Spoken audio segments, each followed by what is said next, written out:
ప్రియమైన సంగమా, దేవుని యొక్క మహోన్నతమైన మహాకృపను బట్టి, ఆత్మదేవుని మహాశక్తిని బట్టి ఇది నా సాయంకాల ఆరాధనలో దేవాతి దేవుడు మనకు అనుగ్రహించినటువంటి ఆత్మీయ సత్యములను ఈ బైబిల్ స్టడీలో కొన్ని సత్యాలను మనము ధ్యానించుకుందాం. మనము కొన్ని వారములుగా దేవుని యొక్క ఆత్మీయతలో బలపరచబడినటువంటి మనము ఏ రీతిగా మనము దేవాతి దేవుని యొక్క రక్షింపబడినటువంటి ప్రతి విశ్వాసి ఏ రీతిగా భవిష్యత్ ఆశీర్వాదములు ఉంటాయో ఆ ఆశీర్వాదాల గురించి మనము 8 ఆశీర్వాదాలు ధ్యానించి ఉన్నాం. ఆ 8 ఆశీర్వాదాలు ఒకసారి మీకు గమనానికి తీసుకొని వస్తాను. రిడెంప్షన్ ఆఫ్ ది బాడీ, శరీరము యొక్క విముక్తి, రిడెంప్షన్ ఆఫ్ ఆల్ క్రీచర్స్, ఈ యొక్క సృష్టిలో ఉన్నటువంటి ప్రతి ఒక్క జీవిని ఆ విముక్తి చేయుట, అన్ఫర్గెటబుల్ ఎటర్నల్ లైఫ్, ఆ యొక్క నిత్య జీవములో మనం మర్చిపోలేనటువంటి యోగ్యకరమైనటువంటి ఫలదీకరించే నిత్య జీవాన్ని అనుభవించడం. 4వది finding defect of the Satan, ఆ యొక్క సాతానుని చివరిగా నాశనము చేయుట. All rebellious put down and cancellation of the curse, ఆ యొక్క విరోధులైనటువంటి అందరినీ ఆ యొక్క కర్సుని, శాపాన్ని మొత్తాన్ని దేవాతి దేవుడు తీసివేసి ఆత్మీయంగా మనలందరినీ బలపరచబోతున్న స్థితిని మనము చూస్తూ వస్తున్నాం.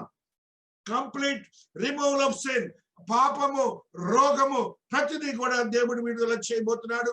Renewal of heavens and earth in the perfect state, ఆ యొక్క హెవెన్స్ లో ఉన్నటువంటి ఆ యొక్క హెవెన్ ని భూమిని కలిపి ఒక నూతనమైనటువంటి అనుభవాలకి తీసుకొచ్చే స్థితిని మనం ధ్యానించి ఉన్నాం. ఈ దినమున ఆత్మదేవుడు మాట్లాడుతున్న మాట eternal continuation of natural peoples, animals and all things as would have been if man had not sinned.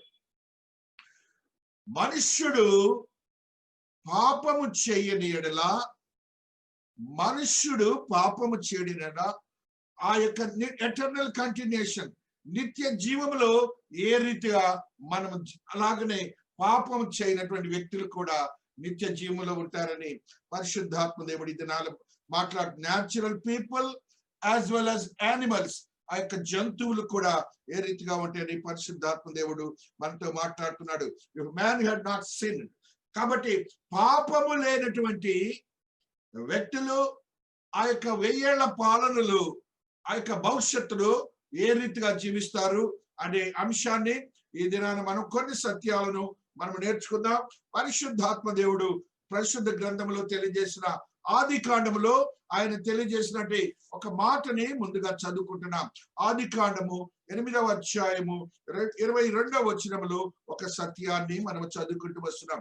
ఆది కాండము 8వ అధ్యాయము 22వ వచనమును మనము చదువుకుంటూ వస్తున్నాం. హల్లెలూయా, హల్లెలూయా, హల్లెలూయా, హల్లెలూయా. స్తోత్రములు, స్తోత్రములు, స్తోత్రములు. పరిశుద్ధుడా, స్తోత్రం, స్తోత్రం, స్తోత్రం. భూమి నిలిచి ఉన్నంత వరకు వెదకాలమును, కోతకాలమును, శీతోష్ణములను, వేసవి శీతకాలములను, రాత్రింబగళ్ళను ఉండక మానవని తన హృదయములో అనుకొనెను. దేవునికి స్తోత్రాలు చెప్తున్నాం. ఆదిలోనే దేవాతి దేవుడు రేపు జరగబోతున్న 2వ 1000 ఏళ్ల పాలనలో ఉన్నటువంటి ఆ జీవితాన్ని గురించి ఆయన తన మనస్సులో అనుకున్నట్లుగా మనము చూస్తూ వస్తున్నాం. అదే దేవుడు 9వ అధ్యాయం 12వ వచనంలో కూడా మరి ఒక సత్యాన్ని మరియు దేవుడు నాకును, మీకును, మీతో కూడనున్న సమస్త జీవరాశులకును మధ్య నేను తరతరములకు ఏర్పరచుతున్న నిబంధన గుర్తు ఇదే, మీతో కూడనున్న సమస్త జీవరాశులకును. దేవుడు, మనము, సమస్త జీవరాశులు అందరము కలిసి రేపు 1000 ఏళ్ల పాలనలో జీవించే ఒక యోగ్యకరమైన స్థితిని మనం పొందబోతున్నామని పరిశుద్ధాత్మ దేవుడు ఈ దినాన మనకు తెలియజేస్తున్నారు. యెషయా భక్తుడు 11వ అధ్యాయము 6వ వచనంలో ఒక సత్యాన్ని తెలియజేస్తున్నాడు. యెషయా భక్తుడు 11వ అధ్యాయము 6వ వచనంలో ఒక సత్యాన్ని తెలియజేస్తున్నాడు. హల్లెలూయా, హల్లెలూయా, హల్లెలూయా, హల్లెలూయా. స్తోత్రములు, స్తోత్రములు, స్తోత్రములు. హల్లెలూయా, హల్లెలూయా. స్తోత్రం. తోడేలు గొర్రె పిల్ల యొద్ద వాసము చేయును, చిరుతపులి మేకపిల్ల యొద్ద పండుకొనను, దూడయు కొదమ సింహమును పెంచబడిన కోడియు కూడుకొనగా బాలుడు వాటిని తోలును. ఆవులు ఎలుగులు కోడి మేయును, వాటి పిల్లలు ఒక్క చోటనే పండుకొనను. ఎద్దు మేయునట్లు సింహము గడ్డి మేయును. పాల కూర్చున్న పిల్ల నాగుపాము పుట్ట యొద్ద ఆట్లాడును. విడనాగు పుట్ట మీద పాలు విడిచిన పిల్ల తన చెయ్యి చాచును. నా పరిశుద్ధ పర్వతం అంతటిని ఏ మృగము హాని చేయదు, నాశనము చేయుదురు.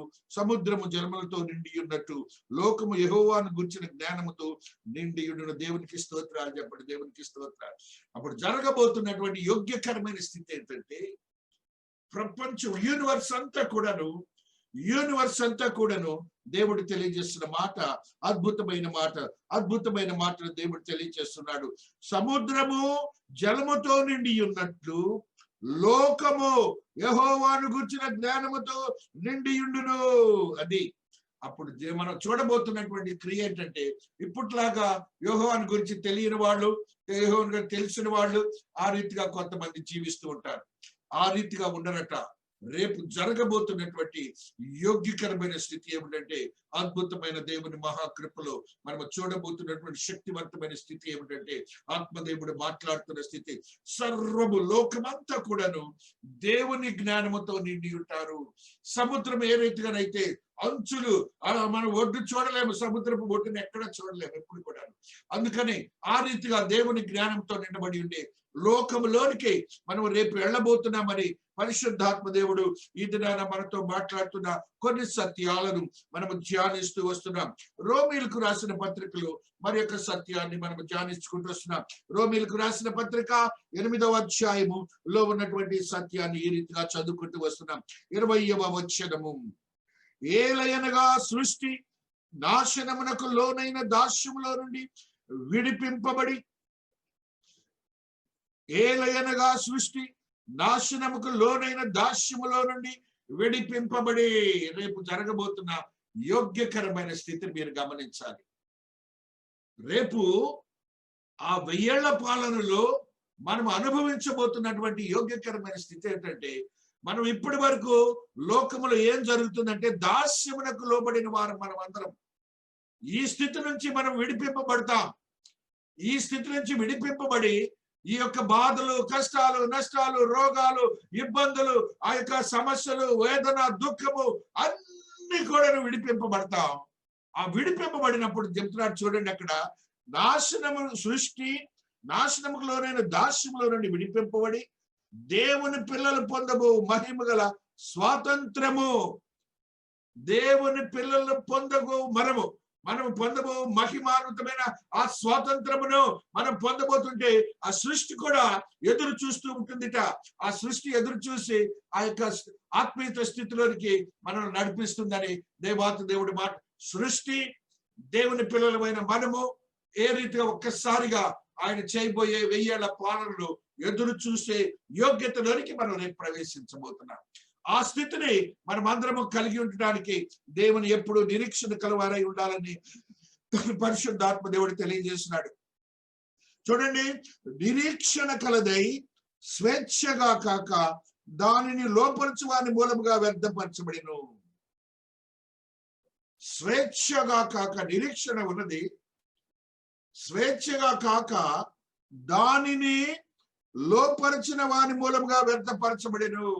అనగా ఆ సాతానుడు చేసిన క్రియల నుంచి వ్యర్థము లేకుండా మనమందరము రేపొద్దున సృష్టిట మన యొక్క మహిమాన్వితమైన ఆ యొక్క నిరీక్షణ ఏదైతే ఉందో దానికోసం ఎదురు చూస్తుందంట. ఎప్పుడు మానవులు ఆ రీతిగా 1000 ఏళ్ల పాలనలోకి వెళ్తారు, నేను ఎప్పుడు దానిలోని చేరతాను అని సృష్టి ఎదురు చూస్తూ మన కోసం మన యొక్క మహిమాన్వితమైన నిరీక్షణలో ఉన్నటువంటి మన కోసము తను ఎంతో ఆశతో ఉన్నదని మనము గ్రహించాలి. అట్టి స్వాతంత్రాన్ని మనము రేపు పొందబోతున్నామని ఆశీర్వాదకరమైన దేవుడు మాట్లాడుతున్నాడు. 22వ వచనము, సృష్టి యావత్తు ఇది వరకు ఏకగ్రీవముగా మూలుగుచు ప్రసవ వేదన పడుచున్నదని ఎరుగుదము.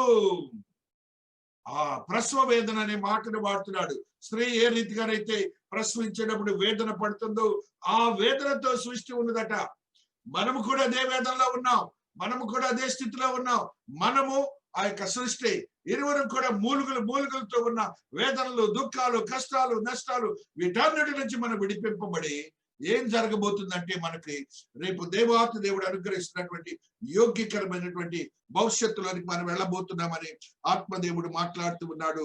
అంతేకాదు ఆత్మ యొక్క ప్రభు ఫలమునందున మనము కూడా దత్తపుత్రత్వము కొరకు, మన దేహము యొక్క విమోచనము కొరకు కనిపెట్టుచు మనలో మనము మూలుగుచున్నాము. దత్తపుత్రత్వము అనే ఆస్పెక్ట్ ని మనం రేపు పొద్దున పొందబోతున్నాం, కుమారత్వాన్ని. దానికోసం మనం ఇప్పుడు ఎదురు చూస్తున్నామని పరిశుద్ధాత్మ దేవుడు తెలియజేస్తున్నాడు. చూడండి, ఏలైనగా మనము నిరీక్షణ కలిగిన వారమై రక్షించబడితిమి. రక్షింపబడినది కనబడినప్పుడు నిరీక్షణతో పని ఉండదు. తాను చూచుతున్న దాని కొరకు ఎవడు నిరీక్షించను, మనము చూడని దాని కొరకు నిరీక్షించిన ఓపికతో దాని కొరకు కనిపెట్టడము. కాబట్టి క్రీస్తునందు ప్రియమైనటువంటి వారులారా, మనము రక్షింపబడ్డాం, మనం మారు మనసు పొందాం, లోకములో దేవతలను వదిలిపెట్టాం, లోకాధికారి యొక్క పరిస్థితుల నుంచి విడుదల కాబడ్డాం. మన యొక్క మారు మనసును పశ్చాత్తాపంతో దేవాతి దేవుని యొక్క నిష్కలకమైన రక్తంతో శుద్ధీకరించి పవిత్రపరచబడి మనము దేవుని యొక్క ఆశీర్వాదకరమైన దినముల కొరకు ఎదురు చూస్తున్నాం. అట్టి నిరీక్షణతో మనము మన జీవితాలను గడపాలని పరిశుద్ధాత్మ దేవుడు మన నిరీక్షణ ఎలాగుండాలంటే కంటిన్యూస్ గా ఎదురు చూచే నిరీక్షణ ఉండాలి. ఆ నిరీక్షణతోనే మనం జీవించాలి. మనం ఎప్పుడో ఒకసారి గుర్తొచ్చినప్పుడు కాదు, మన జీవితం అంతా కూడాను దేవుని కొరకు, నానా దేవా నీతో ఉండబోతున్నాం కదా, మీరు మాకు విమోచించబోతున్నారు కదా, మేము మీ యొక్క పుత్రులుగా కాబోతున్నాం కదా, మీ యొక్క శక్తిని మీకు మాకు దయచేస్తున్నారు కదా అని ఆ విశ్వాసంతో మనము ఎదురు చూచే వారిగా ఉండాలి. ఆ నిరీక్షణ మనకు ఉండాలని పరిశుద్ధాత్మ దేవుడు తెలియజేస్తుంది. సృష్టి మూలుగుచున్నది, నీకులాగానే సృష్టి చేస్తున్నది, కానీ నిరీక్షిస్తున్నది. నువ్వెందుకు నిరీక్షించలేకపోతున్నావు? నా దేవుని రాకడలో నేను ఉండాలి, నా దేవుని రాకడలో నేను చూడాలి అని, ఆయన యొక్క పాలనలో నేను ఒక అద్భుతమైన శక్తిని కనుగొనాలని నీ యొక్క మనస్సుకి ఒక భేదము లేకుండా ప్రతి నిత్యము ఎదురు చూడాలని దేవాతి దేవుడు మాట్లాడుతున్నాడు. నువ్వు దానిని చూచినట్లుగా నీవు నిరీక్షించాలని, అది నేను చూస్తున్నాను.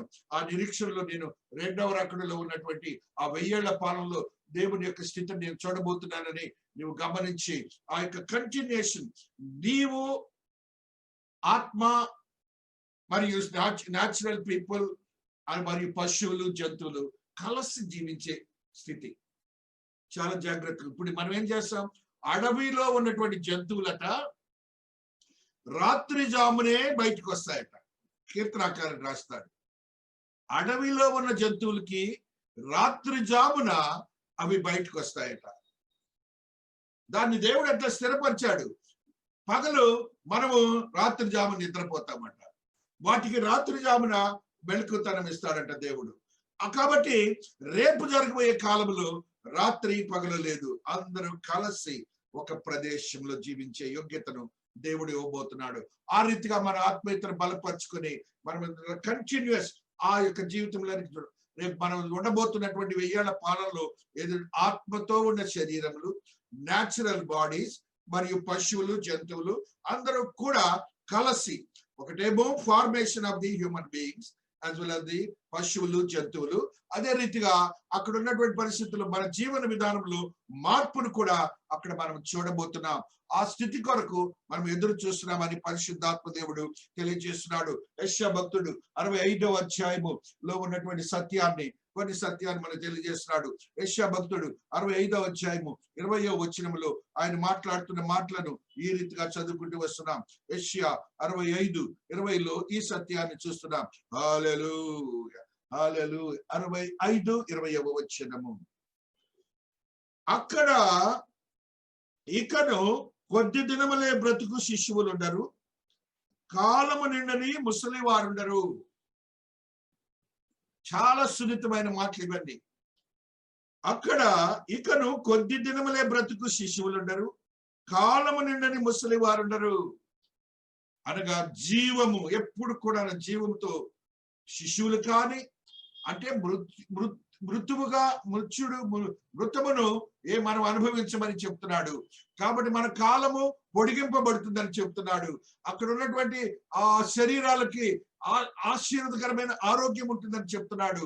మన యొక్క జీవితాలని బలపరిచే నూతనమైన అనుభవాలతో నింపబడుతున్నాడని దేవుడు చెప్తున్న మాటను మనం గ్రహించాలి. మరలా రెండో మాట చూడండి, బాలురు 100 సంవత్సరాల వయస్సు గల వారై చనిపోవుదురు. ఒకవేళ బాలురు ఎవరన్నా మరణించినారంటే ఏదో చిన్నపాటి రోగాలు వచ్చి మరణిస్తూ ఉంటారు జనరల్ గా. అది కూడాను అక్కడ 100 సంవత్సరాల వరకు కూడాను బాలురికి అలాంటి చిన్నపాటి రోగాలు కూడా రావని దేవుడు మాట్లాడుతున్నాడు. పాపాత్ముడై శాపభ్రష్టుడు వాడు సైతము 100 సంవత్సరాలు బ్రతుకును. మరలా ఇంకొక మాట, ఇప్పుడు మన తొందరగా చచ్చిపోయాడు, తొందరపోయాడని పాపి అని మనం అందరం అంటాం. కానీ ఇక్కడ దేవుడు చెప్తాడు, రేపు 1000 పాలనలో అడ్మినిస్ట్రేషన్ ఎలాగుంటుంది, అక్కడ అడ్మినిస్ట్రేషన్ ఎలాగుంటుంది దాన్ని మనం స్వయంగా చూస్తాం. అడ్మినిస్ట్రేషన్ మనం స్వయంగా చూస్తాం. పాపాత్ముడై శాపగ్రస్తుడగు వాడు సహితము 100 సంవత్సరంలో బ్రతుకును. పాపాత్ములు కూడా 100 సంవత్సరాలప్పుడు బ్రతుకుతారని పరిశుద్ధాత్మ దేవుడు తెలియజేస్తూ ఉన్నారు. జనులు ఇండ్లు కట్టుకొని వాటిలో కాపురముందురు, ద్రాక్ష తోటలు నాటించుకొని వాటి ఫలములు అనుభవింతురు. అప్పుడు 1000 పాలనలో జరుగుతున్న అగ్రికల్చర్ సిస్టమ్ కూడా దేవుడు చెబుతున్నాడు. వ్యవసాయము ఏ రీతిగా ఉంటుంది, ఆ వ్యవసాయంలో ఉన్నటువంటి పరిస్థితులు చెప్తున్నాడు. చూడండి, ఆయన చెప్తాడు, జనులు ఇండ్లు కట్టుకొని వాటిలో కాపురముందురు, ద్రాక్ష తోటలు నాటించుకొని వాటి ఫలములను అనుభవింతురు. వారు కట్టుకున్న ఇండ్లలో వేరొకరు కాపురం ఉండరు, వారు నాటుకున్న వాటిని వేరొకరు అనుభవింపరు. నా జనుల ఆయుష్యము వృక్షాయించవదగును, నేను ఏర్పరచుకుని వారు తాము చేసుకుని దాని ఫలమును పూర్తిగా అనుభవింతురు. అనగా 1000 పాలనలో ఎలాగుంటుందంటే, ఎవరి ఇల్లు వాళ్ళకి అద్దెల కొంటాలు ఉండవు. వాడు ఇల్లు లేని వాడంటూ ఉండడు, పొలము లేని వాడంటూ ఉండడు, ఫలము లేని వాడంటూ ఉండడు. ప్రతి ఒక్కడు కూడాను స్వయం ఆశీర్వదించబడినటువంటి జీవితాల్ని గడుపుతారని మనం అందరం గ్రహించాలి. అంటున్నాడు చూడండి, తాము చేసుకునే దాని ఫలమును పూర్తిగా అనుభవించరు. ఇవాళ మనం ఈ లోకంలో మనం చూస్తాం, మనం సంపాదిస్తాము, మనం అనుభవించలేకపోతాం. ఆ రీతిగా దోచుకునే స్థితి అక్కడ ఉండదు. మనల్ని ఎవరు అప్పుడు దోచుకోరట.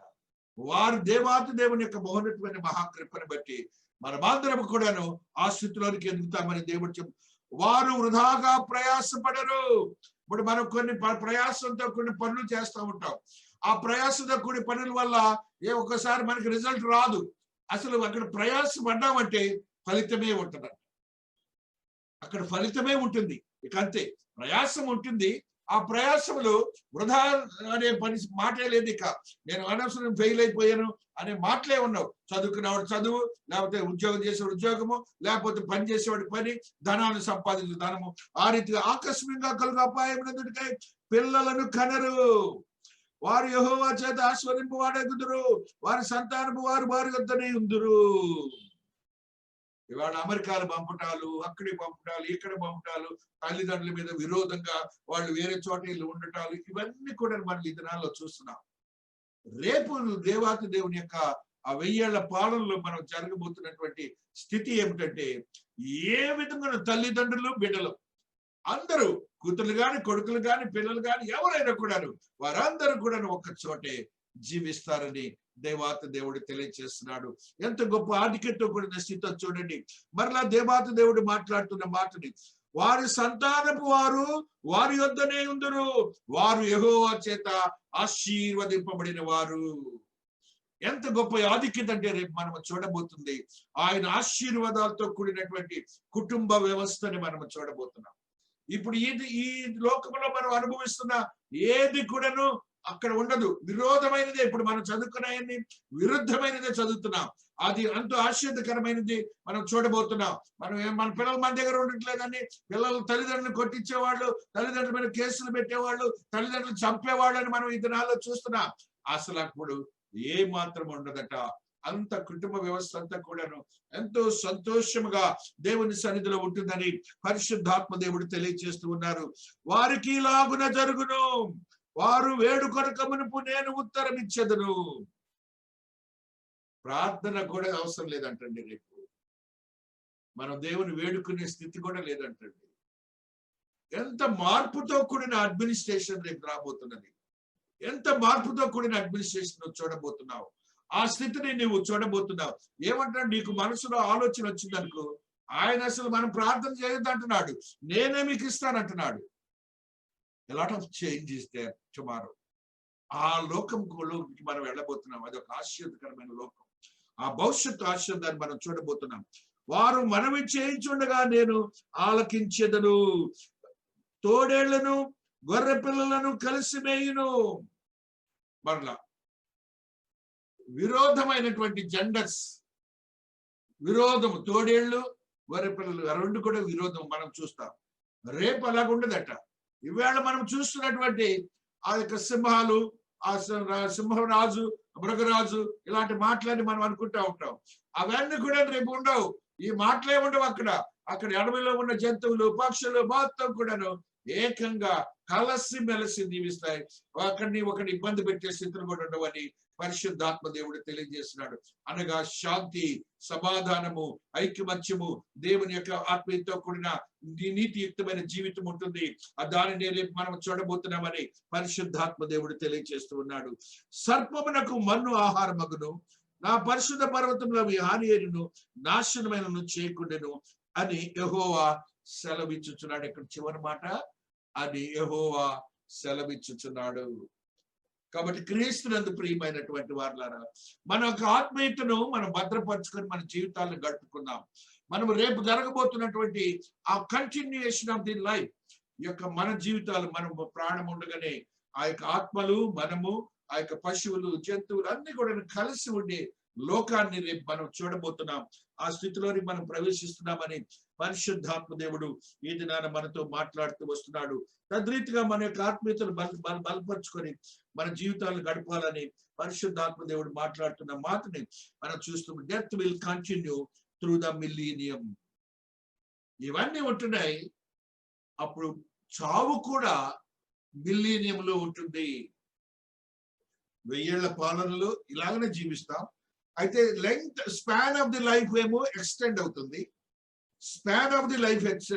బాలులకు కానీ, యవనస్తులకు కానీ, వృద్ధులకు కానీ, ఎవరికైనా కూడాను. అయితే death will continue in the eternal life. ఆ స్థితి మనం గ్రహించాలి. అది దేవుని యొక్క మహోన్నతమైన మహాకృపను బట్టి దేవుడు మాట్లాడుతున్న మాట, the rain 1000 year reign of Christ on earth, but only those who commit death penalty of sin, act for which they will be, if man is sins that he is 10, 500, 1000, he will be executed. Lord, from Jerusalem those days. దేవుని యొక్క మహోన్నతమైన మహాకృపను బట్టి పరిశుద్ధాత్మ దేవుడు 11వ అధ్యాయము ఇంతకుముందు మనం చదువుకున్న యెషయా భక్తుడు రాసినటువంటి మాటని 11వ అధ్యాయంలో ఆత్మదేవుడు మాట్లాడిన సత్యాలని మనం ధ్యానించాం. ఇప్పుడు మరి యొక్క మాటని యెషయా భక్తుడు 2వ అధ్యాయము 2వ వచనాన్ని చదువుకుంటూ వస్తున్నాం. యెషయా భక్తుడు 2వ అధ్యాయము 2వ వచనాన్ని మనం చదువుకుంటూ వస్తున్నాం. యెషయా 2:2 వచనాన్ని మనం చదువుకుంటూ వస్తున్నాం. హల్లెలూయా, హల్లెలూయా. అంత్య దినములలో పర్వతములపై యెహోవా మందిర పర్వత శిఖరమున స్థిరపరచబడి కొండల కంటే ఎత్తుగా ఎత్తబడిను. ప్రవాహము వచ్చినట్టు సమస్త అన్యజనులు దానిలోనికి వచ్చెదరు. రెండవది, అన్యజనుల యొక్క కలయిక అక్కడ ఉంటుందని మనం గ్రహించాలి. అన్యజనుల యొక్క కలయిక అక్కడ ఉంటుందని మనం గ్రహించాలి. చూడండి, అన్యజనులు, ఇశ్రాయేలీయులు అనగా యూదులు, వీరందరూ కలిసి జీవించే యోగ్యతను రేపు మనం చూడబోతున్నాం. ఆ కాలమున సియోనులో నుండి ధర్మశాస్త్రము, యెరూషలేములో నుండి యెహోవా వాక్కు బయలువెళ్ళును. జనములు గుంపులు గుంపులుగా వచ్చి యాకోబు దేవుని మందిరమునకు, యెహోవా పర్వతమునకు మనము వెళుదము రండి, మనము ఆయన త్రోవలను నడుతుమని చెప్పుకొందురు. ఆయన మధ్యవర్తివై అన్యజనులకు న్యాయము తీర్చును, అనేక జనములకు తీర్పు తీర్చును. వారు తమ ఖడ్గములను నాగటి నక్కులుగాను, తమ ఈటిలను మచ్చుకత్తులుగాను సాగుకొట్టుదురు. జనము వీధికి జనము ఖడ్గం ఎత్తక ఉండును, యుద్ధము చేయి నేర్చుకోవడానికి మానివేయును. అది రేపు జరగబోతున్నటువంటి యొక్క స్థితిగతులన్నీ మారిపోతాయి. ఏ మాత్రం కూడా ద్వేషాలు యేసునేమడు, యూదులు మరియు అన్యులు అందరం కలంటే మనం అన్నమాట. మనము యూదులు అందరం కలిసి జీవించే యోగ్యతలోనికి మనం ప్రవేశిస్తున్నామని ఆత్మదేవుడు మాట్లాడుతున్న స్థితిని మనం చూస్తూ వస్తున్నాం. పరిశుద్ధాత్మదేవుడు ఇంతకుముందు మనం చదువుకున్న మాటలు యోహాను భక్తుడు యెషయా భక్తుడు రాసిన మాట 11వ అధ్యాయము 3వ వచనంలో ఈ రీతిగా ఉంటుంది. దేవుడు మాట్లాడినటువంటి మాటను మనం ఇక్కడ సత్రీతిగా చూస్తూ వస్తున్నాం. అతని నడుమునకు నీతియు అతని తుంట్లకు సత్యమును నడుకట్టుగా ఉండును. తోడేలు గోడిపిల్ల వద్ద వాసము చేయును. యేసయ్యను గురించి చెప్తున్నాడు. యేసయ్య ఉండే పరిపాలన ఎలాగుంటుందంటే సత్యము సత్యము. అంతే. జస్టిఫికేషన్ ఎలాగుంటుందంటే సత్యానికి దేవుడు ఒక మాటను ఇస్తాడని దేవుడు తెలియజేస్తున్న మాటను మనం చూస్తున్నాం. ఇన్ ద సెకండ్ అడ్వెంట్ జకరియా భక్తుడు తెలియజేసిన మాటను కూడా చదువుకుంటున్నాం. ఆ రెండవ రాకడలో ఈ 14వ అధ్యాయము 5వ వచనాన్ని జకరియా భక్తుడు రాసిన మాటని ఈ రీతిగా చదువుకుంటూ వస్తున్నా. 14:5లో ఈ రీతిగా మాట్లాడుతున్నాడు. హల్లెలూయా. కొండల మధ్య కనపడి లోయ అజీలు వరకు సాగగా మీరు ఆ కొండలోయలోనికి పారిపోదురు. యూదారాజైన ఉజ్జియా దినములలో కలిగిన భూకంపమునకు మీరు భయపడి పారిపోయినట్లు మీరు పారిపోదురు. అప్పుడు నీతో కూడా పరిశుద్ధులందరూ వచ్చెదరు. నా దేవుడైన యెహోవా ప్రత్యక్షమగును. ఆ పాలనలో రేపు జరగబోతున్నటువంటి స్థితి ఏంటంటే ఆయన వస్తున్నప్పుడు ఒక పెద్ద భూకంపం వస్తుందిట. అందరూ పారిపోతారంట. ఆ పారిపోయే స్థితి చూస్తూ మన ఉజ్జియా రోజుల్లో వచ్చిన భూకంపం లాగా ఆయన ఒక ఉదాహరణకి మనకు ముందుగా తెలియజేస్తున్నారు. ఆ ఉజ్జియా కాలంలో వచ్చిన భూకంపంలో పారిపోతారని అప్పుడు దేవుడు ప్రత్యక్షమవుతాట. ఆ రోజున పాపము లేని వారు ఆ యొక్క పరిస్థితుల్లో ఉంటారని పరిశుద్ధాత్మ దేవుడు తెలియజేస్తూ ఉన్నాడు. యూదా భక్తుడు కూడా పరిశుద్ధ గ్రంథములు రాసిన మాటను చదువుకుంటున్నాం. 14వ వచనం చదువుకుంటున్నాం. యూదా పత్రికలో ఉన్నటువంటి మాటని ఈ రీతిగా చదువుకుంటూ వస్తున్నాం. దేవుని యొక్క మహోన్నతమైన మహాకృపను బట్టి ఆదాము మొదలుకొని 7వ వాడైన హనోకు కూడా వీరిని గురించి ప్రవచించిట్లను. ఇదిగో అందరికీ తీర్పు తీర్చుటకును వారిలో భక్తిహీనులందరూ భక్తిహీనముగా చేసిన వారి భక్తి క్రియలన్నిటిని గూర్చి భక్తిహీనులైన పాపులు తనకు విరోధంగా చెప్పిన కఠినమైన మాటలన్నిటిని గూర్చి వారిని ఒప్పించుటకును ప్రభువు తన వేవేల పరిశుద్ధుల పరివారముతో వచ్చెను.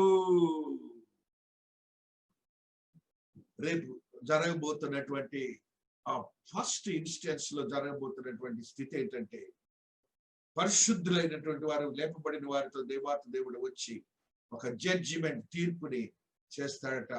భక్తి గురించే దేవుడు మాట్లాడుతున్నాడు. ఇక్కడ ఒక భక్తి గురించే దేవుడు మాట్లాడుతున్నాడు. చూడండి, ఆ భక్తిలో ఉన్నటువంటి 3 డిఫరెంట్ ఆస్పెక్ట్స్ దేవుడు మాట్లాడుతున్నాడు. ఆ భక్తి విషయంలో దేవుడు మాట్లాడుతున్న 3 డిఫరెంట్ ఆస్పెక్ట్స్ ని ఇలాగ చూస్తూ వస్తున్నాం. వారిలో భక్తిహీనులందరూ భక్తిహీనముగా చేసిన వారి భక్తి క్రియలన్నిటిని గూర్చి. భక్తిహీనులంటే దేవుని యందు భక్తిని మరచిన వారు ఆ భక్తి తత్పరత నుంచి మరచి భక్తిహీన క్రియలు అనగా పాపంతో కూడిన క్రియలు అనగా దేవునికి ఇష్టం లేని క్రియలు, దేవుని ఆజ్ఞానుసారముగా చేయనటువంటి క్రియలను గురించి ఆయన తీర్పు తీరుస్తారట. అక్కడ 3 మాటలు చెప్పాడు. చూడండి, భక్తిహీనులందరూ భక్తిహీనముగా చేసిన వారి భక్తిహీనులని గురించి, భక్తిహీనులైన పాపులు. మరలా రెండో మాట, భక్తిహీనులైనటువంటి వారు భక్తిహీనులైనటువంటి పాపులు అనగా ఆజ్ఞానుసారము చేయని వాళ్ళు వీళ్ళేం పాపం చేసేవాళ్ళు. తనకు విరోధంగా చెప్పిన కఠినమైన మాటలన్నిటిని గురించి వారిని ఒప్పించుటకు. మనందరికీ తెలిసి ఈ దినాల్లో దేవుళ్ళ గురించి ఏ రీతిగా మాట్లాడుతున్నారు. కఠినమైన మాటలు, ఇబ్బందికరమైన మాటలు, దేవునికి ఇష్టం లేని మాటలు మాట్లాడి పాపము చేస్తున్న వారిగా ఉంటున్నారు. వారి యొక్క పాపము చేసిన వారి అందరిని గురించి దేవుడు ఏం చేస్తాడంట, ఒక ఒప్పించే స్థితిని.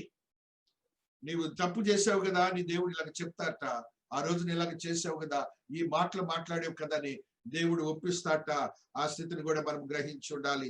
మరలా మాట్లాడుతున్నాడు చెప్పు, కఠినమైన మాటలన్నిటిని గురించి దేవుని గురించి మాట్లాడిన కఠినమైన మాటలు చాలా మంది మనం చూస్తున్నాం. మన అనుభవాల్లో ఏ రీతిగా ఒక్కొక్కరు యేసయ్యని గురించి మాట్లాడతారు, క్రైస్తవ్యాన్ని గురించి మాట్లాడతారు, విశ్వాసుల గురించి మాట్లాడతారు, మన జీవితాల గురించి మాట్లాడతారు.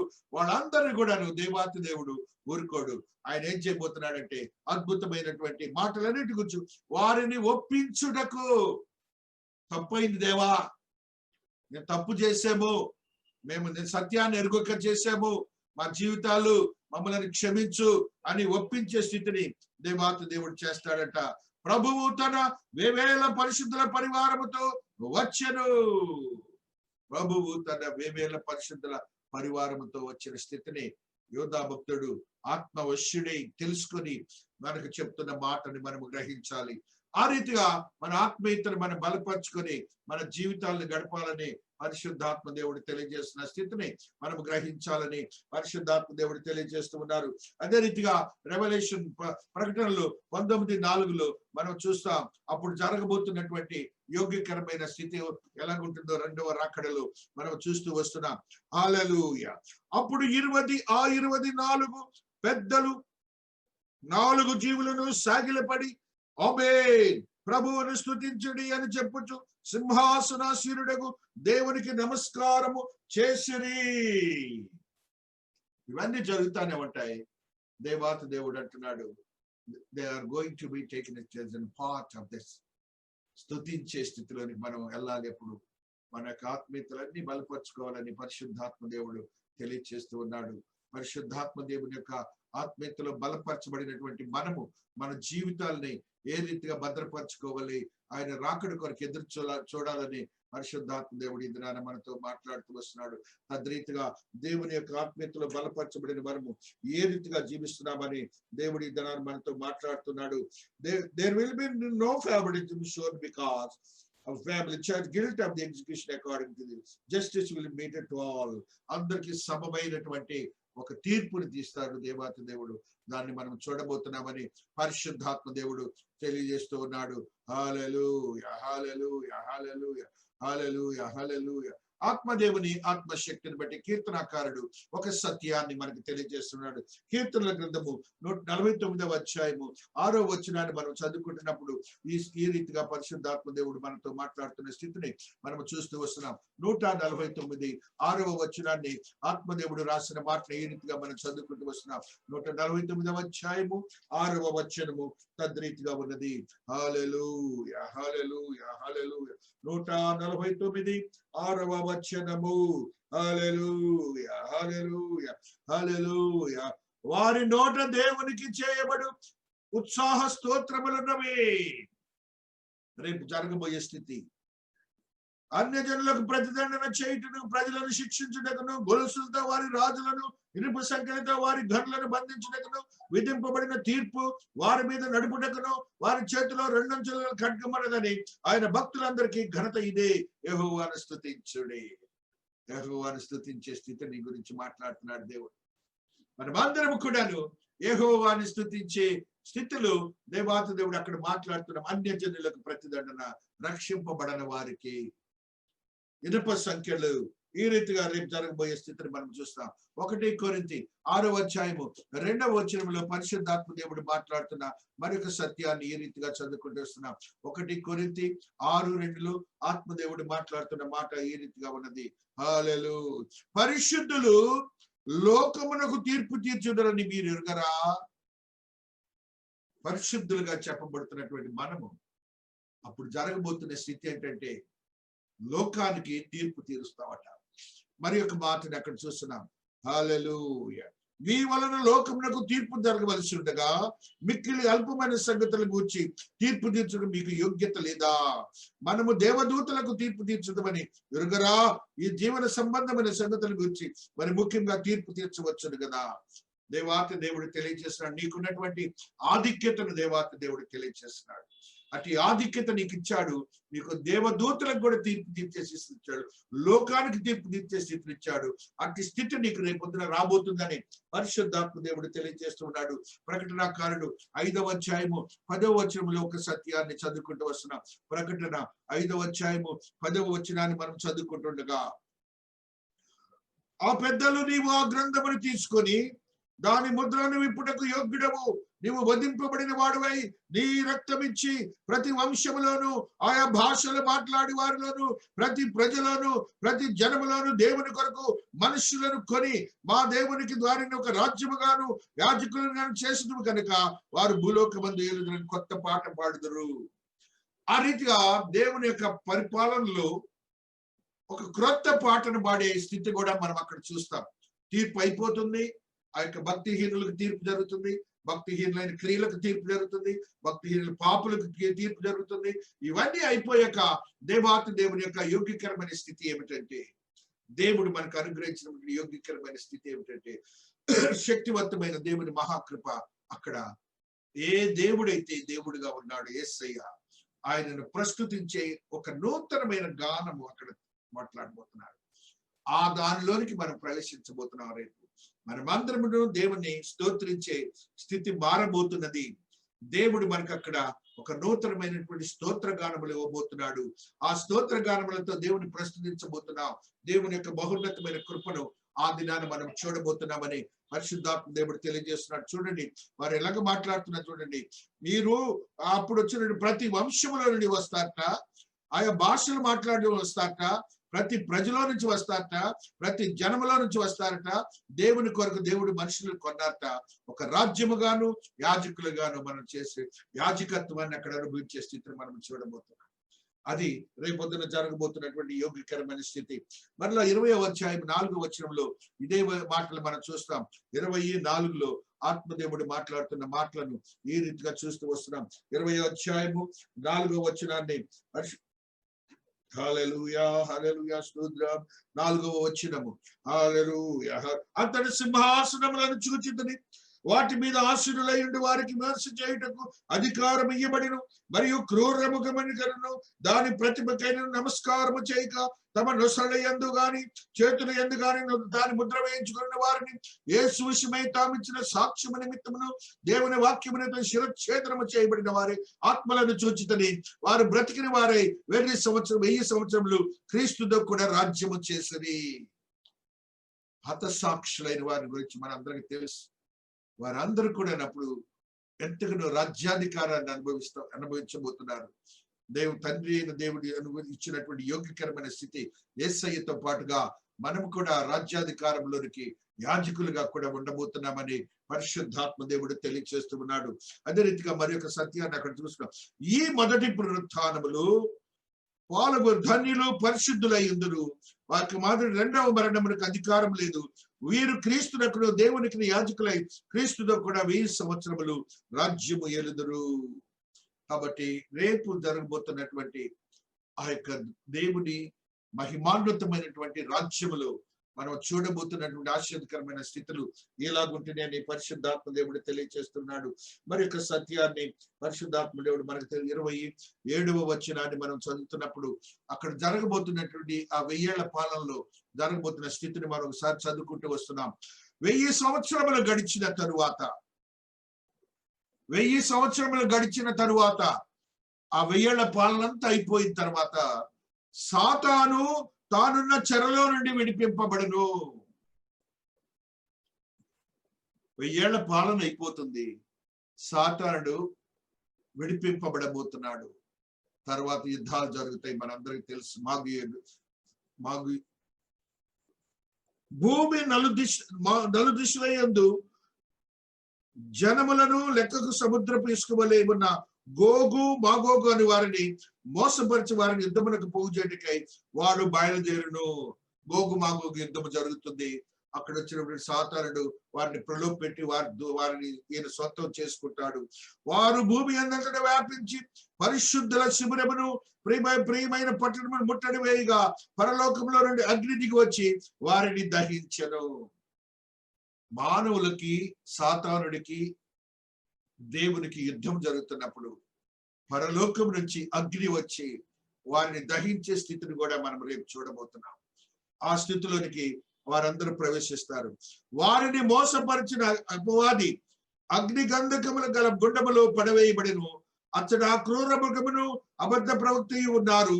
వారు యుగ యుగములు రాత్రి పగళ్ళు బంధింపబడుదురు. ఇక అంతే, బస్. అది రేపొద్దున జరగబోతున్నటువంటి death will continue through the millennium. ఆ మిలీనియంలో ఆ రీతిగా మన యొక్క జీవితాలు ఉంటాయని పరిశుద్ధాత్మ దేవుడు తెలియజేసిన మాటని మనం గ్రహించబద్దులమవుతున్నాం. మరి యొక్క సత్యాన్ని ఆత్మదేవుడు మాట్లాడు. The saints, those who are in the camp of the saints and the beloved city, new earth and will be multiplied, replenish the earth as God originally intended when Adam was created. ఆదాము సృష్టించబడినటువంటి రోజున ఏ రీతిగా ఉందో ఆత్ జీవితము, దానిని మనం చూడబోతున్నాం. మత్తయి సువార్తలో ఆత్మదేవుడు తెలియజేసిన మాటని ఈ రీతిగా చదువుకుంటున్నాం. మత్తయి 25లో ఉన్నటువంటి సత్యాన్ని ఈ రీతిగా చదువుకుంటున్నాం. 46వ వచనము, 25వ అధ్యాయము 46వ వచనాన్ని చదువుకున్నాం. వీరు నిత్య శిక్షకును నీతిమంతులు నిత్య జీవమునకును పోవుదురు. మనం రేపు జరగబోతున్నటువంటి కొత్త నిత్య జీవం అనగా ఆదామును ఏ రీతిగా సృష్టించాడు పాపము లేకముందు, ఆ రీతిగా మనం నిత్య జీవనానికి వెళ్తామని పరిశుద్ధాత్మ దేవుడు తెలియజేస్తున్నాడు. రెవల్యూషన్ 21లో, ప్రకటన 21లో మరి ఒక సత్యాన్ని 3వ వచనం మనం ఎప్పుడు చదువుకునే మాట ఇది. రెవల్యూషన్ లో ఉన్నటువంటి మాట 21:3లో ఈ సత్యాన్ని ఆత్మదేవుడు తెలియజేస్తూ ఉన్నాడు. హల్లెలూయా, హల్లెలూయా, హల్లెలూయా. ఇదిగో దేవుని నివాసము మనుషులతో కూడా ఉన్నది, ఆయన వారితో కాపురముండును, వారు ఆయన ప్రజలయ్యుందురు, దేవుడు తానే వారి దేవుడయ్యుండి వారికి తోడయ్యుండును. 6వ వచనం వరకు దుఃఖం ఉండదు. ఇవన్నీ అక్కడ రాయబడి ఉంటాయి. అదే రీతి 24, 27వ వచనం కూడా చదువుకుంటూ వస్తున్నారు. హల్లెలూయా. జనములు దాని వెలుగునందు సంచరింతురు, భూరాజులు తమ మహిమను దానిలోనికి తీసుకొని వత్తురు. అక్కడ రాత్రి లేనందున దాని గుమ్మములు పగటి వేళ ఏమాత్రమును వేయబడవు. జనములు తమ మహిమను ఘనతను దానిలోనికి తీసుకొని వచ్చేందురు. గొర్రెపిల్ల యొక్క జీవ గ్రంథమందు వ్రాయబడిన వారే దానిలో ప్రవేశించరు. కానీ నిషిద్ధమైనది ఏదైనను అసహ్యమైన దానిని అబద్ధమైన దానిని జరిగించువాడైనను దానిలోనికి ప్రవేశింపరు. కాబట్టి దేవుడు categorically speaking with us today. మనం రేపు జరగబోతున్నటువంటి 1000 ఏళ్ల పాలనలో death will be continued, judgement will be there. But అక్కడ ఉన్నటువంటి పరిస్థితి ఏంటంటే మన ఆయుష్ కాలం పెంచబడి ఉంటుంది. రోగములు ఉండవు, ద్వేషం ఉండదు, ఈర్ష్య ఉండదు, పగ ఉండదు. దేవుడి పరిపాలన చేస్తాడు. పరిశుద్ధులమైన వారు అందరూ కూడా దేవునితో యాజకత్వం ఆ యొక్క పరిపాలనలోనికి నిమగ్నం అవుతారని పరిశుద్ధాత్మ దేవుడు తెలియజేస్తున్నాడు. ఆ రీతిగా 22వ అధ్యాయము 2-5వ వచనం కూడా చదువుకుంటున్నాం. ప్రకటనకారుడు చెప్తున్న మాటని.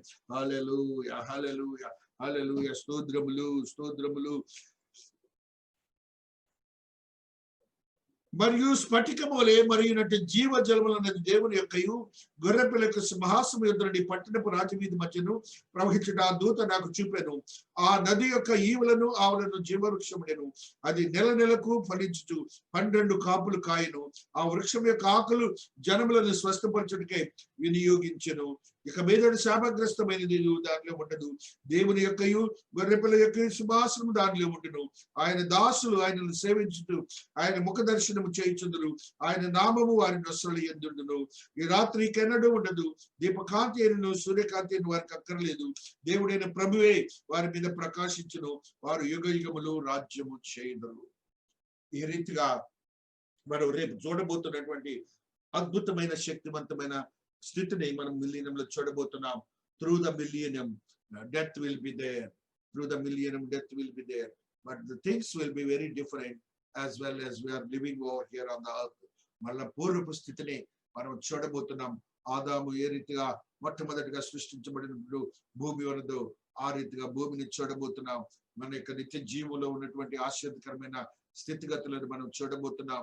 మన యొక్క ఆత్మీయతను మన దేవుడు బలపరచులాగున అటువంటి అద్భుతమైన ఆశ్చర్యకరమైన భవిష్యత్తు ఆశీర్వాదంలోనికి మనం ప్రవేశించబోతున్నాం. దేవుడు ఈ పరిశుద్ధ వాక్యమును దీవించి ఆశీర్వదించును గాక. ఆమేన్.